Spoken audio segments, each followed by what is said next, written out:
राज्यातील नागरिकांना सुरक्षित, स्वच्छ व दर्जेदार अन्न उपलब्ध व्हावे यासाठी अन्न व औषध प्रशासन नाशिक शहर व जिल्ह्यामध्ये सेफ फूड सेफ महाराष्ट्र या मोहिमेअंतर्गत श्री तुकाराम मुंडे आयुक्त अन्न व औषध प्रशासन मुंबई तसेच श्री मंगेश माने सहायुक्त अन्न व औषध प्रशासन नाशिक विभाग व श्री ज्ञानेश्वर महाले सहाय्यक आयुक्त अन्न नाशिक यांच्या मार्गदर्शनाखाली प्रशासनास प्राप्त गोपनीय माहितीच्या आधारे दिनांक 13/8/2026 रोजी नाशिक शहरात करण्यात आलेल्या तपासणी दरम्यान मेज हेप्टो लिमिटेड सिडको नाशिक या ऑनलाईन अन्नपदार्थ विक्री करणाऱ्या आस्थापनेच्या ठिकाणी अन्न सुरक्षा अधिकारी श्री वैभव गर्दे व श्री अमित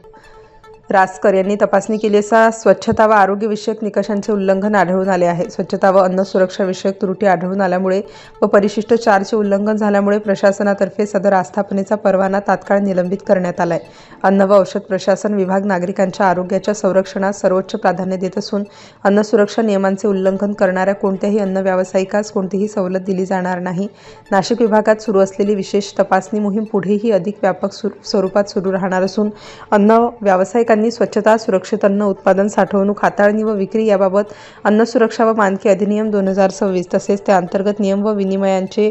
काटेकोर पालन करावे। तसेच नागरिकांनीही कोणत्याही अन्नपदार्थांबाबत दर्जा, स्वच्छता किंवा सुरक्षिततेबाबत शंका असल्यास अन्न व औषध प्रशासन विभाग नाशिक यांच्याकडे तक्रार नोंदवून सुरक्षित अन्न अभियानात सक्रिय सहभाग नोंदवावा असे आवाहन अन्न व औषध प्रशासन नाशिक विभागाचे सहायुक्त अन्न श्री मंगेश माने यांच्या मार्फत करण्यात आले आहे। स्टार न्यूजसाठी मोहसिन पठाण, नाशिक।